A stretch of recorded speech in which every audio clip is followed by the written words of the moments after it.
luz do Evangelho redivivo, iniciamos como alcançar a visão espírita da vida. Contemplaremos o autoconhecimento como chave da consciência, as leis divinas e a lei de ação e reação que educam a alma, o amor ao próximo e a responsabilidade pela vida. Na humildade de nossa breve passagem pelo orbe, veremos a reencarnação como caminho de progresso e reparação, a dor por mestra e remédio, e nossa condição de co-criadores do bem. Trataremos ainda da obsessão, não como demoníaca, mas como vínculo de débito a reajustar. Que esta síntese nos disponha ao essencial. Cuidar de ser, despertando o Cristo interno. Como alcançar a visão espírita? Tem algum óculos? Alguém já? Né? Será que existe um óculos, tipo aquele binóculo assim, que nos dá esse poder? Para que a gente veja de conformidade com os princípios que a doutrina espírita nos ensina. Né? Então é sobre isso que a gente vai passear, sobre esse tema, para ver o que a gente pode aprender disso daí. Primeira coisa é a gente diferenciar, não é? A visão e o olhar. Ora, eu posso passar o olho, ver e enxergar, mas eu só vou identificar aquilo que realmente é do meu interesse, certo? E cada um é assim. Todos vão ouvir isso aqui, mas cada um vai retirar aquilo que é do seu interesse, da sua necessidade, aquilo que lhe chamou atenção. Então, não é? A visão se refere ao ato de ver. E olhar, por outro lado, implica uma atitude intencional. Quando eu olho, eu não apenas passo o olho, mas eu vejo minúcias. Eu busco caracterizar, buscar as características, ver tudo que aquilo ali possa me dar de informação. Não é assim? Muito bem. Vamos dar um exemplo para ficar claro? Alguém que é apaixonado, está apaixonado. Hã? Tem alguém apaixonado aqui? Tem? Que beleza, olha o povo apaixonado. Aí, que beleza, olha lá que lindo, ó. Pois é, muito bem. Então, veja bem, quando a gente está apaixonado, a gente fica cego para defeito. Está todo mundo ligado nisso daí, não enxerga nada que o sujeito pode ter 1000 defeitos e todo mundo apontar e falar. Você olha, é o príncipe encantado, é a sua princesa. Não é assim? Então, e nós vamos observar tudo naquela pessoa. Nós vamos analisar e vamos apaixonar pelo cabelo, pelos dentes, a forma que ele sorri, né? Pelas mãos, pelos dedos. Antes de completar 5 anos. De 5, 10 para frente. Não é assim? Pois é, né, Joaquim? Olha lá. Tá concordando. De repente você passa, pula assim, ninguém nem te vê mais, né? Então, em resumo, ver é um ato passivo. Quando nós olhamos, esse olhar ele é mais profundo, né? E ele é consciente, é um ato ativo e consciente, porque é do nosso interesse. Parte daí. Então, você tirou, minha querida? Espera aí, deixa eu voltar lá. Então, vamos ver. Muito bem. Vamos também entender aqui uma coisa muito séria.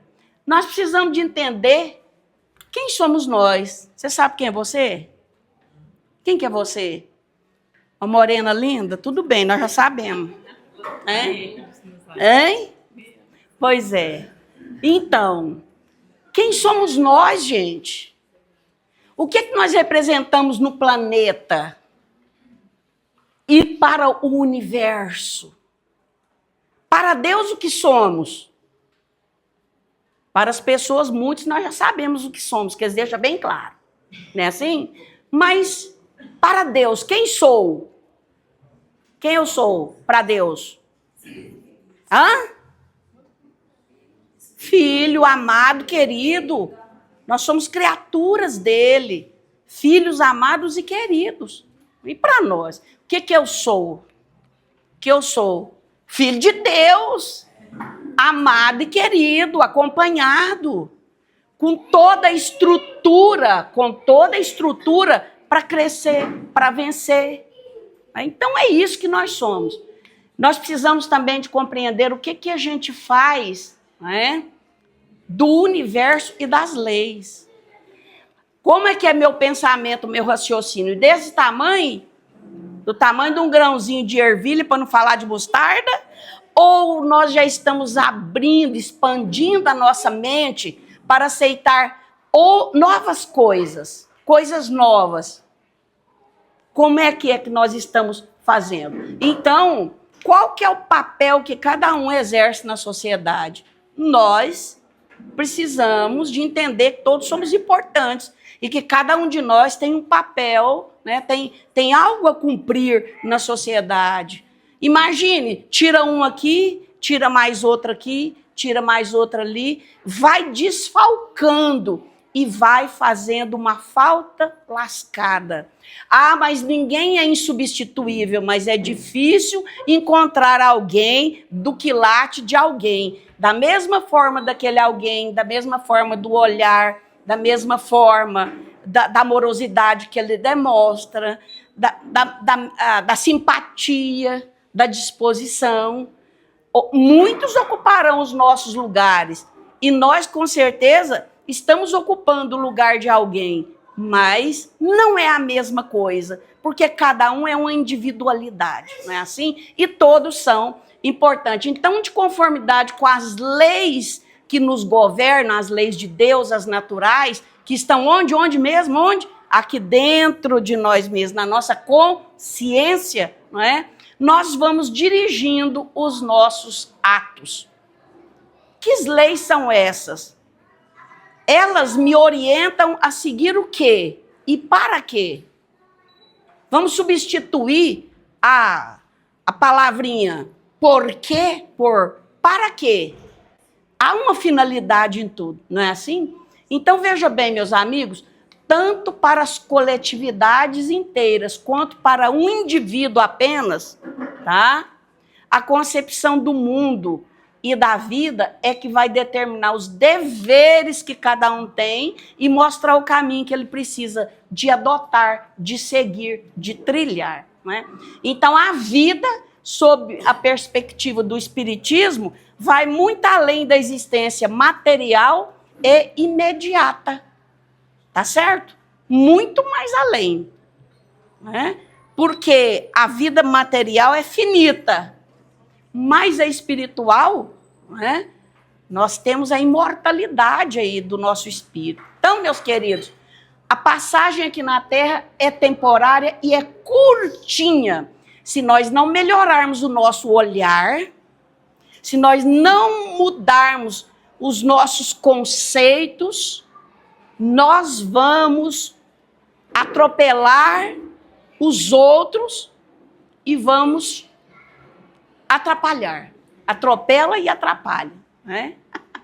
Então, vamos lá. Primeira coisa que a gente precisa para ter um olhar espírita, né, sobre a vida é entender que nós somos um ser bio, psico, social, espiritual. Isso aqui tudo, olha o tamanhozão, né? Nós estamos num corpo carnal, né? Nesta existência corporal. Nós exercemos, né, influência e recebemos as dos outros também. Nós somos seres sociais e atuamos enquanto espírito. Elevado, mais ou menos elevado, ou nem tanto elevado assim. Então, a gente precisa de entender que nós somos tudo isso aqui. Convivemos com os outros, estamos em sociedade. Né? Perceber também a visão cósmica da doutrina espírita. entender a evolução que o espírito tem, do átomo até o arcanjo. E a doutrina nos instrui em tudo isso aqui, ó. Compreender os objetivos da encarnação e da reencarnação. Saber o conceito de dor segundo o espiritismo. Entender a cocriação, qual que é o papel das criaturas, dos espíritos, encarnados e desencarnados na obra divina. Explicar o mito, superar o dogma e exceder o cientificismo. E buscar a fé racional espírita. Ora, agora a gente vai destrinchar isso aí. Saber que nós somos, olha lá, ó, bio, psico, social e espiritual. A gente colocou, né, separou ali só para que vocês visualizem e compreendam melhor. Então, qual que é o papel do espírito? A missão essencial do espírito em evolução aqui na Terra, no planeta, é cuidar de ser. Nós precisamos de cuidar de ser. Vocês estão entendendo essa linguagem? Cuidar de ser? Mas como assim? Como eu posso cuidar de ser? Eu preciso cuidar de mim para que eu seja mais autêntico, mais consciente, mais grato, mais feliz, mais animado, mais esperançoso do verbo, né? Não do verbo esperar, viu? Mas do esperançar. Esperar trabalhando, é isso que nós estamos precisando de ser, né? E procurar ser nós mesmos.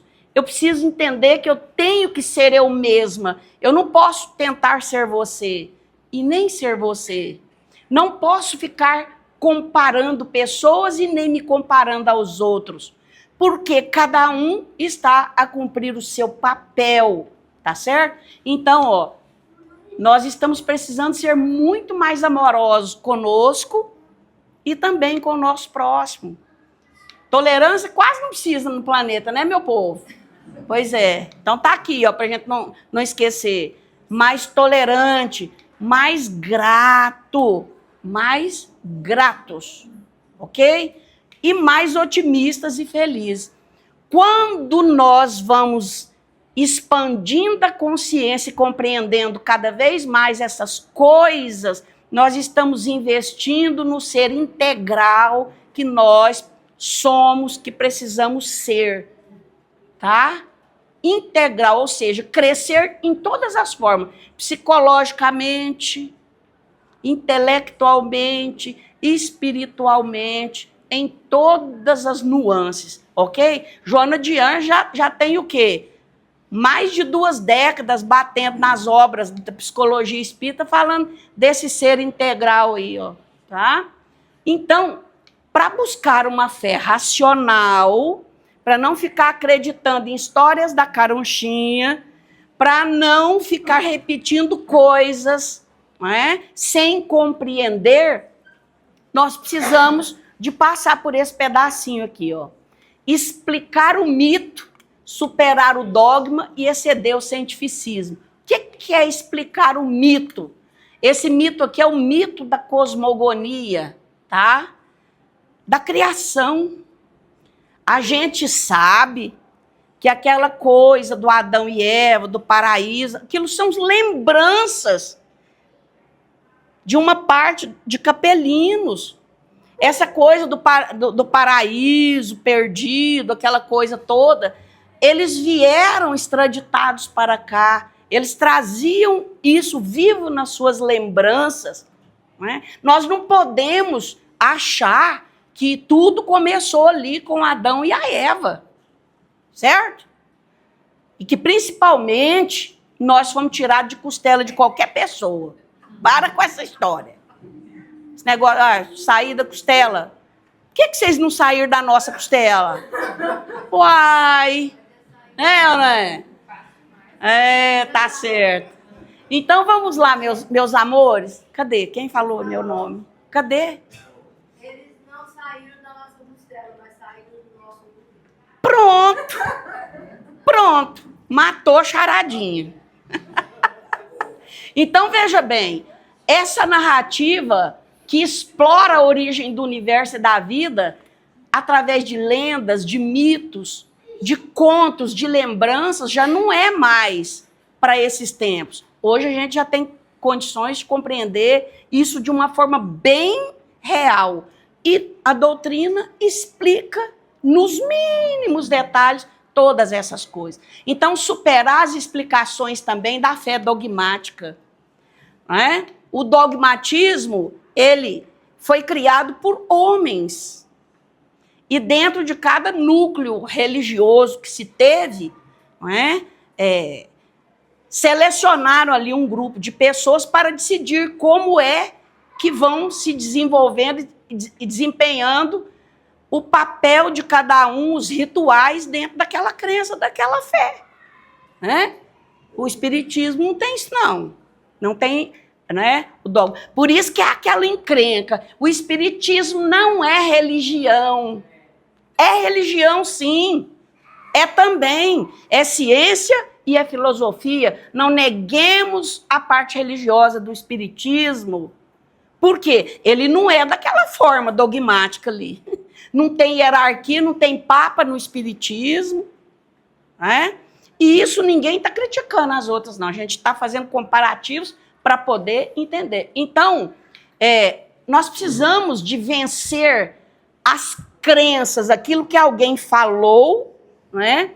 Cortar, romper com aquilo para poder a gente ter uma ideia melhor. Por exemplo, quando os meus irmãos, eu sou mais velha lá em casa, da segunda remessa, então, lá colocavam teia de aranha nas dobras do joelho para a criança andar.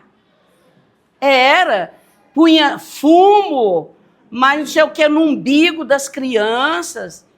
Aí aí tinha um tal de mal de 7 dias que ninguém podia visitar o bebê e olhar ele, porque senão dava azar, ele morria. Mas sabe o que era aquilo? Infecção umbilical, tétano. Por conta de quê? De coisas que se colocavam. Eu não sei como é que a humanidade chegou, né, no ponto que chegou não é? É Deus ajudando e amparando. Mas quantos, né, passaram pelo desencarne por conta da informação? Então, nós precisamos de quebrar as coisas. Aí, quando eu tive o primeiro filho lá, aí vieram com essa história. Eu falei, não, peraí, aqui é mertiolate. Água, sabão e mertiolate. Ah, mas eu quase fui execrada. Se fosse na Idade Média, eu tinha ido para fogueira. Então, é assim, meu povo. Nós precisamos de sair, de vencer esses dogmatismos aí. Não é? Conclusão, não é? Ir além de uma visão de mundo estritamente materialista, não é? Que foca só na riqueza, na posição social, na beleza, no poder, não é? Na visibilidade, e abraçar uma perspectiva que vai valorizar mais os aspectos emocionais, sociais, criativos do indivíduo e espirituais. Esse aqui é o jogo. Então, olha só que lindeza que é a evolução, né? Do átomo ao arcanjo. Eu não me considero apropriada para abordar biologicamente essa coisa. Mas eu sou muito atrevida, eu leio, eu estudo, e eu pergunto também, porque eu tenho um biólogo lá em casa, né? Doutor, doutorado, né? Então, quando não é da minha área, aí ele entra em cena e dá, né, as explicações. Mas a gente sabe que esta evolução nossa, desde o princípio espiritual, tá? Ela veio se dando por milênios e milênios, passando aí por todos os reinos da natureza, o reino, né, mineral, vegetal, hominal, até que o homem adquiriu a inteligência, o arbítrio, a responsabilidade pelos seus próprios atos, né? E hoje, passando por essa espiral, nós estamos aqui no ponto em que nós estamos, mas precisando abrir a mente e o coração e deixar com que a essência do Evangelho de Jesus Cristo trabalhe os nossos sentimentos, os nossos egos. Né? Então é isso que nós estamos precisando de fazer aí. Muito bem, gente. Como é essa cena aqui, ó, eu já mostrei ela no estudo sobre amorosidade, que eu fiz, foi ano passado isso? Deve ser, para trás. Né? Então, nós estamos precisando de desenvolver a potencialidade que há em nós. Potencializar aquilo que nós nascemos com ela, que são as virtudes que estão em nós em estado latente. Nós precisamos de impulsionar o nosso pensamento, a nossa vontade, né, para que o nosso sentimento abarque tudo que nós estivermos fazendo. Então, é isso que nós estamos precisando de fazer. Então, meus irmãos, nós precisamos de também compreender o nível de desenvolvimento e senso moral e intelectual de cada um. Eu estou no nível, você não, cada um aqui, cada um aqui. E eu não estou falando nível somente de escolaridade, não. Porque eu sei que aqui tem mestres, doutores, professores, psicólogos, deve ter advogado, não sei, né? Fazendeiros, né? Por aí afora. Então, né? Então veja bem, cada um de nós estamos num patamar, certo? De conhecimento e de moralidade. Se eu não compreendo isso em razão a mim, como que eu vou compreender isso em relação aos outros? Eu começo a diferenciar meu filho. Vai, anda! Já te falei 1000 vezes, você não entende. Seu burro. Pronto, bloqueou o menino. É para fazer ele entender que ele não é aquilo que falou, vai muito tempo. Então a gente estigmatiza as pessoas e quer cobrar, né? O seu irmão faz isso. Por que você não é igual a sua irmã? Ninguém é igual a ninguém. Não é assim? Nem todo mundo nasceu para ser doutor, mas cada um no lugar onde está é importante. É muito importante. Então, veja bem a análise que a gente veio buscando na pesquisa. Parte da humanidade se limita apenas à mera existência biológica. Ele nasce alimentado, ele cresce, de repente ele nem trabalha, os pais vão cuidar dele até na velhice, né? Ele não está nem ligado para o que está acontecendo na vida. É isso aí. Para muitos indivíduos, o enfoque dele é na família ou então na profissão. Ele abdica tudo em prol da profissão, né? Ou abdica da família que ele construiu para outras coisas também. Ou então eles vão enfocar nas duas coisas ao mesmo tempo. Tá errado não, gente. Não tá errado. Os hedonistas, que são aqueles que dizem, né, que o prazer é o supremo bem da vida humana, só aquilo que te dá prazer de verdade, né, é que te faz feliz, é o ponto de vista deles. Para os filósofos da antiguidade, veja lá, o verdadeiro sentido da vida estava na aquisição da felicidade. Eles estão errados? Não. O sentido da vida é a felicidade. Mas até chegar na felicidade, que é, né, a ponta, existe toda uma trajetória evolutiva aqui. Não é? Então, esse estado de satisfação aqui, devido à situação do mundo. Mas tem pessoas que vão, né, centralizar a vida na busca da melhoria espiritual. Vocês já viram?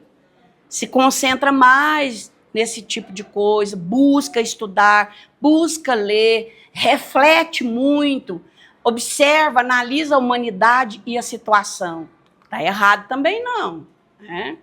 Veja o que o filósofo grego Tales de Mileto diz, que feliz é quem tem corpo são e forte, uma boa sorte e alma bem formada. Então, se ele tiver uma alma bem formada, se ele for educado, Se ele tiver boa sorte, né? E se ele tiver um corpo são, saudável, forte, se ele for saradão, a felicidade está ali. Não é assim? Aí vem um vírus ou uma bactéria que é visto por microscópio e destrona toda essa teoria. A gente tem visto aí, né? O que o Platão achava disso? Ele fazia distinção entre felicidade e prazer. Né? Para os hedonistas, o prazer é a felicidade plena. Mas o Platão falava assim, ó, que ele reconhecia as duas e admitia que uma estava vinculada à aquisição de virtudes, que é a felicidade, e a outra, não é, a sensação física, que é o prazer. Ele admitia que existiam as duas, mas uma é uma, a outra é a outra. Não é? O que os hinduístas acham? Eles relacionam o sentido da vida à harmonia, à libertação espiritual. Ambas são necessárias para a comunhão eterna e pacífica com Deus. Estão errados? Não. Para os brâmanes, a felicidade é atingir o estado da consciência cósmica. Está errado? Não. Porque quando a gente chegar aqui, ó, nessa situação, a evolução está totalmente, plenamente realizada. Então, ele vai estar feliz, não é? E o judaísmo? O judaísmo valoriza o quê? A observância da lei. Se a lei é aquilo que está escrito lá, eternamente é daquele jeito.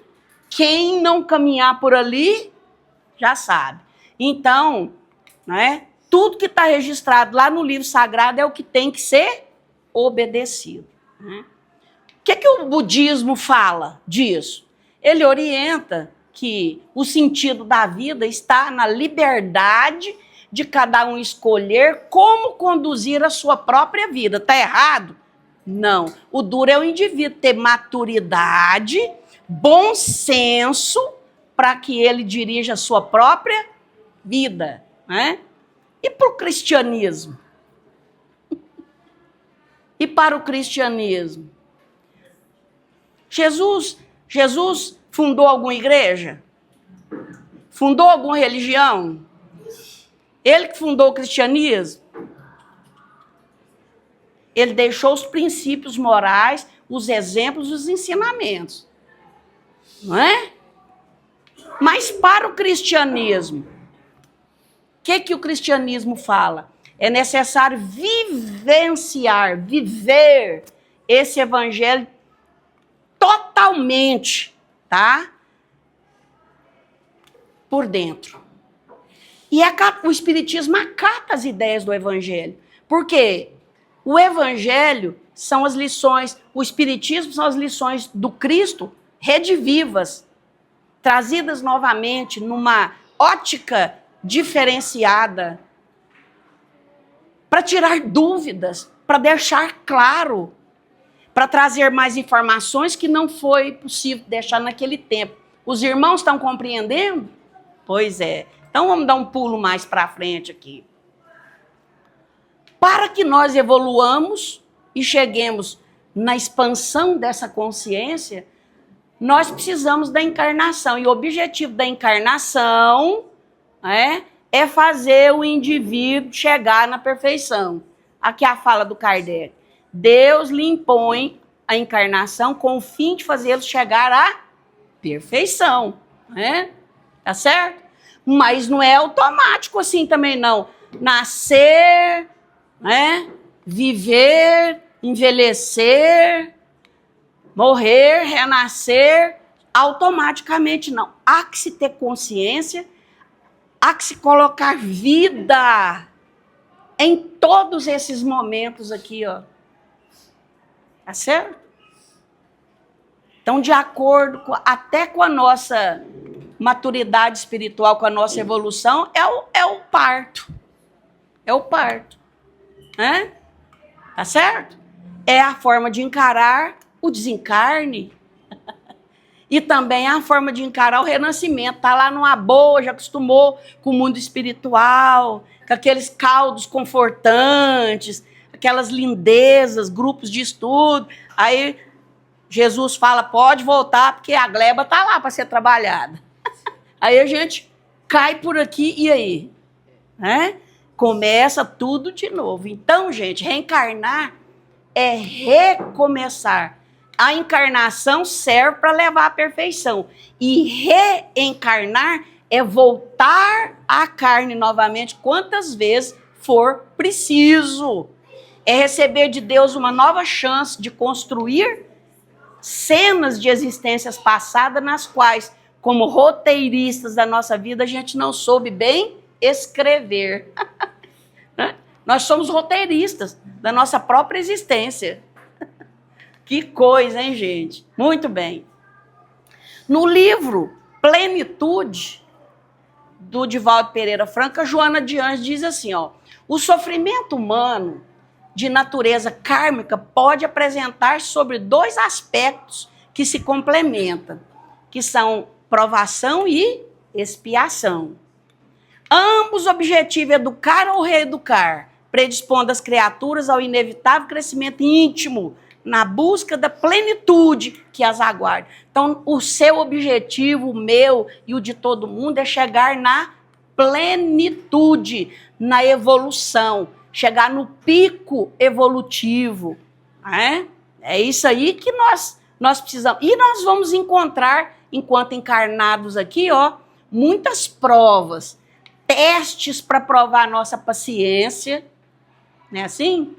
Teste para provar a sua paciência. Sabe aquele dia que você acorda, que você tem muita coisa para fazer, e você vai fazendo e começa muitas coisas também dá erradinho?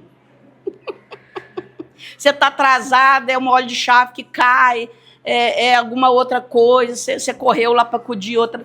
E aí, no final do dia, você está até tonto de tanta coisa, e você está até assim, ó. Né? Como é que está a nossa paciência? Está no limite ou tem folga ainda? Como é que está a nossa paciência? E o Emmanuel diz que paciência é paz em nós, viu? É paz em nós. É assim? Então, a gente tem que ver as coisas. Né? Primeiro ímpeto, quando você vê a coisa, é de falar. Comentar. Não é assim? Para não falar que muitas vezes a gente está criticando, não é assim? Hoje a gente estava saindo lá do self-service e aí eu vi um cachorrinho lá de fora. Pensei, se tá beirando aqui é porque tá com fome, né? Aí tinha o osso de costela, que é mais resistente, né? Eu joguei lá pro cachorrinho. O cachorrinho só cheirou, não deu nem tchum. Cara, eu falei assim, Jesus, na época que eu era criança, o cachorro lá de casa triturava assim, ó, osso de galinha, osso duro, qualquer tipo de osso. Falei, pelo amor de Deus, os cachorros de hoje são tudo Nutella. Só morde em ração, carninha, macia. O que é isso? Né? Mas na mesma hora que eu falo, eu já começo a rir, porque, gente, pensa numa pessoa que é zoeira, sou eu em tempo integral, sabe? Então, aí eu comento lá com o Joaquim, aqui, ó, como é que pode uma coisa dessa? Isso não tem loja, não tem cabimento. Então, a gente é provado o tempo todo nessa coisa de ver, né, de ter tolerância. Ali eu estava brincando, né? Tanto que o pessoal que estava em torno lá entrou achou graça e tudo mais.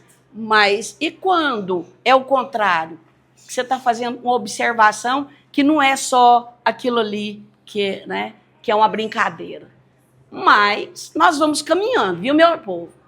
Então, o que a gente precisa entender para ter uma visão espírita, um olhar espírita sobre a vida? A gente precisa de entender também o conceito da dor. Ninguém gosta de dor. Gosta? Não.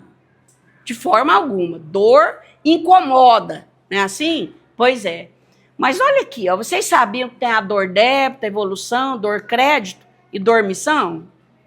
Essa dormição aqui é dor, hífen, missão. Não é aquela dormição de não querer acordar, não. Só quer dormir, ok? É dormição, de trabalho. Então, vamos lá. A dor débito, ela tem causas em fatos negativos do passado. Então, você é a dor débito. Você tretou pela vida por aí e agora você trouxe a sua consciência vinculada àquelas pessoas, àquele fato. Então, vem algumas situações para te fazer repensar, né? A dor evolução é um impulso divino. É Deus permitindo algumas situações acontecendo conosco para que a gente cresça, para que a gente caminhe para frente. A dor crédito, olha aqui, gente, decorre da resignação em face das provações materiais inerentes do planeta. Essas provações materiais inerentes ao planeta aqui são coisas que podem acontecer em um mundo de prova e de expiação. Tá certo? Você veio para a Terra, aqui tem tsunami, tem todo tipo de coisa por aí que acontece, ok? Então, se você tem resignação diante das provações materiais referentes ao planeta, você tem crédito, você adquire crédito nisso. Não é legal? E a dormição? São espíritos abnegados que reencarnam para ajudar antigos afetos ou necessitados. Vocês já leram aquele romance Renúncia? Sim? Quem não leu, a biblioteca deve ter. Pode pedir. Que história, é a história do Emmanuel, hein? Emmanuel era um padre naquela época e Alcione, né? Ela era já um espírito superior e ela vem com missão de auxiliá-lo. Olha que coisa. Né? E falar para ela, ó, lá você sabe que você vai correr riscos, etc. Não, mas eu vou. Então, quer dizer que ela tem créditos, acumula créditos fazendo esse tipo de coisa aí, não é mesmo? Bom, então, ó, todo espírita compreende que a dor e o sofrimento são temporários, ou não? Ou vocês acham que a dor e o sofrimento são eternos? De jeito nenhum, nada é, só o amor é eterno, né? E que podem ser curados pela mudança de hábito. Muitas dores nossas podem ser, né? Sentar corretamente na cadeira vai ajudar a sua coluna. Faz assim para ver, ó. Trabalha assim para ver. Fica só assim no celular com esses 2 dedão para você ver se tem tendinite que vai dar. Melhor você pegar e fazer assim, catar. Pelo menos dá menos problema, né? Então, tem muita coisa. A sua alimentação conserta a sua forma de alimentar. Seu corpo vai agradecer em muita coisa. Muda a sua forma de pensar. Né? Muda as coisas na nossa vida. Não é? E, principalmente, com as ações e atitudes com moral elevada, nossa, né? A nossa vida vai ser uma maravilha, nós vamos ter muitas coisas boas acontecendo fisicamente, né?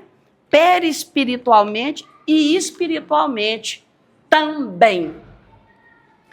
Vocês estão vendo tudo que está sendo falado faz parte de como alcançar uma visão espírita da vida. Tá? Ter consciência das provas, das expiações e das missões que cada um tem. Viu? É isso mesmo. Né? Nós não estamos aqui só para espiar, não. Ah, eu devo ter sido muito ruim. Que eu tenho muito teste, eu tenho muita dificuldade na vida. Não, você não foi muito ruim, não. Você está sendo provado na sua paciência. Luta, supera, vai para frente. Isso é uma forma de evoluir. Não é assim? Ah, mas eu não sou nada, eu não sou ninguém. Eu queria ter a missão do Chico Xavier.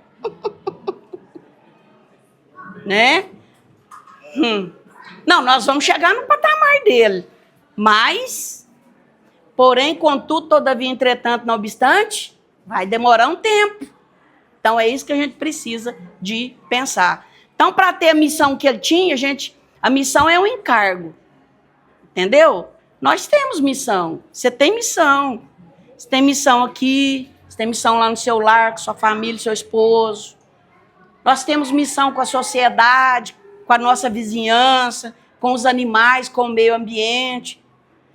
Só que a nossa missão é menor, ok? Quando nós estivermos naquele patamar do Chico, aí já é outra história. Então, ó, nós precisamos também de entender que os espíritos estão em toda parte e exercem universalmente a sua ação inteligente sobre tudo. Entendeu? Um espírito que está fora da nossa galáxia, em um outro planeta, ele sabendo da situação da Terra, de conflitos, de guerras e etc., eles oram, eles vibram, e os pensamentos de todos os quadrantes, né, são revertidos àquele orbe que está necessitando.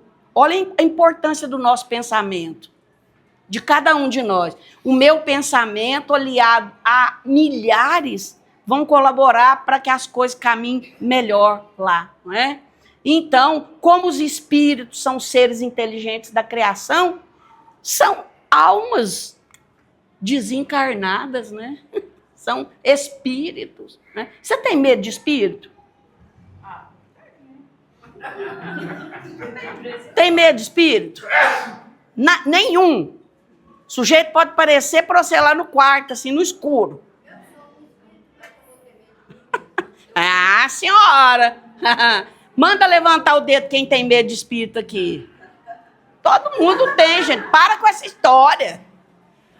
Eu sou médium, psicofônico, de desdobramento, lá na reunião mediúnica. Não vem aqui em casa, não. Entendeu? Não, para com esse negócio. Do dia de manhã cedo, tô lá, né? Sabe quando o seu corpo ainda não acordou e o seu espírito está consciente ali? Eu acordei, fui abrindo meu olho, aí eu já estava acordando. O sujeito veio materializando. Daqui para cá, quando estava, que eu falei, para parar.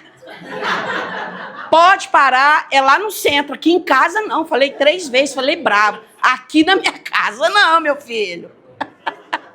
Lá pode bater papo comigo, pode falar horrores para mim, né? A colega da mediúnica ali, ó. Mas lá na nossa casa, na beira da cama, quando você não está esperando ninguém, aí é um susto que você leva, né? Não, para com isso. Pois é. Então, meus amores, olha aqui, ó.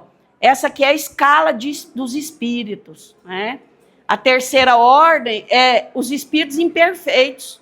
Aqui predomina o mal no indivíduo ainda. A gente ainda tem muita coisa dessas coisas aqui, mas assim, é igual relâmpago, passa rapidinho, né? Na segunda ordem, os bons espíritos, olha lá, o bem já predomina, o bem já predomina em nós. Não é assim? Claro, o desejo de bem. Agora, nós vamos alcançar isso aqui, ó. A primeira ordem, aqueles que estão em comunhão com Deus, que já atingiram plenamente o sentimento do amor. Esse é meu sonho de consumo e o de todos vocês, viu? Então, veja bem, entender a cocriação. Qual que é o papel de todo mundo nesta obra? Que beleza. Jesus é criador de orbes, de planetas. Quem achar que Jesus Cristo é só o governador, o construtor daqui da Terra, está enganado. Não é. Ele é daqueles mais exponentes, né? E um dia nós vamos. Nós todos aqui somos co-criadores. Imagina, se vocês e eu estou aqui, é porque nossas mães, nosso pai e nossa mãe, co-criadores em plano menor, colaborou para que nós materializássemos aqui, ó, veja bem, um desenvolvimento no útero materno, que coisa mais linda que é. Né? Então, segundo o Emmanuel, ele diz assim, ó, cocriação no espiritismo é a capacidade de cada indivíduo atuar como colaborador de Deus na obra divina em um plano menor. Cada ser é coautor, que com seu pensamento, sentimento e ação participa da construção da realidade e da coletividade de acordo com sua evolução. Olha aí. Então, nós já estamos bem, não é? Nós temos também o mundo espiritual. O mundo espiritual é construído pela força poderosa dos espíritos, do pensamento. Entendeu? Tudo que é de bom, os espíritos construíram, aquilo é uma construção mental. E os vales de dor, de sofrimento, todos aqueles ambientes também são criações mentais. Não é um lugar que foi construído por Deus para alguém ir para lá para ficar em sofrimento. De jeito nenhum. Vocês estão vendo? Quando a gente tem essa noção aqui, né, o medo de desencarnar diminui. Quem tem medo de desencarnar?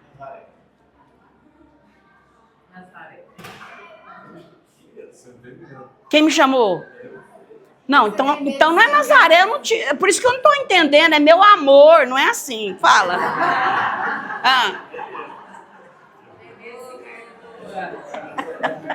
E aí? Ele falou que você tem medo. Você está falando que eu tenho? A Nazaré. Quem tem medo de desencarnar aqui? Gente, sim, aqui... claro! Você não sabe quem que você vai encontrar? É igualzinho abrir o olho de noite ou de manhã cedo e o sujeito tá lá. A gente vai ficar meio veiaco, né? Então é assim, gente. Nós, em sabendo de todas essas coisas aqui, que o seu pensamento é força, que o conhecimento te dá resistência, te leva à evolução, moralidade, nós vamos nos tornando pessoas melhores, vamos atuando melhor na vida, vamos plantando coisas boas, o mal que há em nós vai se neutralizando espontaneamente. É assim que a reforma íntima se dá. Lentamente também, não é? Então, a gente não precisa temer, porque nós temos amigos, temos familiares que estão o tempo todo conosco. Quando a gente entende isso aqui, tá? Nós vamos aprendendo a alcançar um novo olhar sobre a vida, um olhar espírita sobre a vida, não é? E outra coisa, nós precisamos de reflexão pessoal, tá? Dedica um tempo para pensar na sua vida, o que realmente importa para você, o que é importante na sua vida, o que te deixa bem, o que te faz feliz além do dinheiro? O quê? A paz. A paz, por exemplo. Ter paz. Que maravilha. Nossa, eu estou sentindo uma paz. Que maravilha que é. Tem dinheiro que compre isso, né? Manter conexão com Deus através da oração e através do sentimento nobre. Buscar coisas que nos autorrealizem. O que você gosta de fazer que te traz realização? Além de vir para o centro e trabalhar. Gosta de música? Gosta de dançar? Dança. Gosta de bordar, tricotar, pintar? Faça. Dá conta de tricotar, vai fazer sapatinho para os idosos e para os bebezinhos. Gosta de fazer campanha? Pega sacola e vai. Gosta de ir no shopping? Vai também. Leva ele ou ela, vai no shopping. Vai passear. Tem um filme legal, vai, gente. Espírita também assiste filme, gosta. E deve gostar da arte, da cultura. Espírita não tem que ficar dentro de casa igualzinho a pérola dentro da ostra, não. Vai passear. vai comer fora, vai chamar a esposa para comer pizza, vai fazer... Se você tiver viagem para ir para a praia, para a Disney, vai também. Entendeu? Vai. Seja feliz. A doutrina é doutrina de gente consciente e gente feliz, agradecido. Não é a doutrina de gente de cara fechada, né? Aceite os desafios como oportunidade. Essas práticas aqui todas vão construir uma visão mais profunda e significativa da vida na perspectiva espírita. Agora eu pergunto para vocês, do que eu falei o tempo todo para vocês aqui? Eu falei de duas coisas fundamentais. Vamos lá. Vai ganhar um bombom que eu vou trazer na próxima reunião. O que eu estou falando com tudo isso aqui?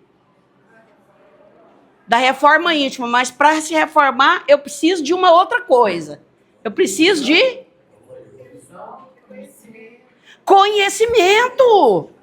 Autoconhecimento e conhecimento espírita para mudar a minha postura, para fazer essa base em mim, não é? Então, eu preciso de conhecimento. Mas olha aqui, ó, ser espírita não é apenas consumir obras espíritas para obter conhecimento e cultura. É um devorador de livros. Um por dia. Eu tenho um amigo que lê um por dia. A máquina de ler livro. Mas o que a gente precisa fazer? Transformar os livros e as mensagens deles em lições vivas para a nossa própria mudança.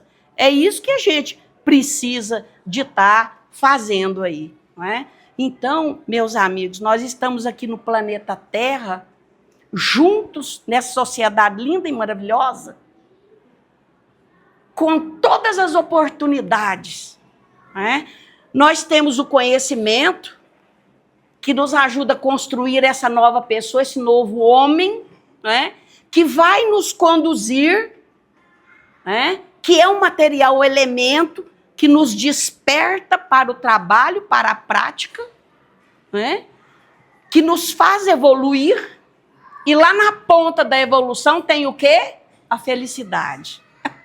Que essa, todo mundo quer ser feliz. Quem quer ser feliz aqui? Eu também. Todos nós. E o que nós precisamos de fazer, então, para ser feliz? Continuar na marcha, estudando, trabalhando, servindo, modificando, voltando atrás. Me desculpa, por favor. Vai com Deus, eu te amo. Né? Isso, meus amores, que nós estamos precisando fazer para alcançar o que mesmo? Uma visão espírita sobre a vida. Aprender. Vocês viram só? Eu falei da importância do estudo hoje, o tempo inteiro, sem falar que vocês tinham que estudar. Porque se eu viesse com o título ali, né, a necessidade do estudo, pronto, metade levantava e ia embora. Aí eu enganei todo mundo, você viu, né, como é que é, né? É isso aí, meus amores, ó. Eu sempre fico muito feliz. Quando fala que eu venho nessa casa aqui, a minha felicidade é muito grande, a afinidade aqui com vocês. Deus vos abençoe grandemente pela oportunidade de estar aqui, viu, minha amiga? Um beijo no seu coração, viu? Nazaré, mais uma vez, gratidão sempre. Eu criei uma expectativa imensa com o tema, ainda falei lá em casa, falei, nossa, hoje a palestra vai ser sensacional. Por quê? Porque essa doutrina é linda, é maravilhosa, mas é preciso conhecer. A gente precisa saber o que ela é, para que a gente possa, através das nossas, desse conhecimento, a gente alcançar essa transformação que a gente tanto busca. Né? E a Nazaré foi muito clara. Eu acho assim que quem ainda, como eu, que não conseguiu tudo, vamos assistir de novo, né, aos poucos, porque agora também nós temos no YouTube um canal. Quem ainda não conhece, está lá no Instagram, o nosso canal do YouTube. E inscrevam-se, por favor. E a divulgação da doutrina espírita, como diz o Haroldo, falei muito isso, depende da gente. É um clique lá e encaminhar para um amigo, essa rede vai só aumentando. E quem ainda não curte a nossa página também no Instagram, essas palestras também são transmitidas por lá. né? E essa casa é muito grata. Eu fico tão feliz quando eu olho assim, vejo quanta gente nova, quanta gente chegando a essa casa, porque isso aqui foi muito sonhado e a gente sonhou muito em ver essa casa cheia.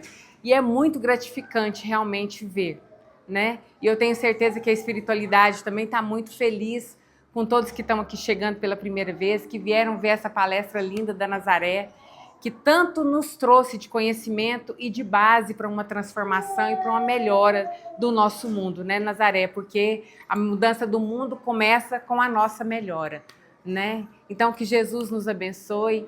Quem está vindo pela primeira vez, voltem para conhecer. Essa casa tem estudos também na segunda-feira, na terça-feira. Então, lá no Instagram está tudo colocadinho lá os horários. Não vou falar, senão vou me alongar muito. Mas estão todos convidados para participar conosco. Irmãos e irmãs, ao encerrarmos nossa palestra, convido a todos a um breve momento de meditação. Silenciemos o coração, fechemos os olhos e respiremos suavemente. Elevemos o pensamento a Jesus, agradecendo pelas lições desta noite e oferecendo nossas melhores vibrações aos que amamos e a todos os que necessitam. Peçamos amparo aos benfeitores espirituais para que harmonizem nossa mente e nosso sentimento, preparando-nos para o passe que será realizado em seguida. Permaneçamos em silêncio, confiantes, permitindo que as bênçãos do Cristo nos envolvam e renovem.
Que a paz e a luz de Jesus permaneçam conosco hoje e sempre. Que assim seja.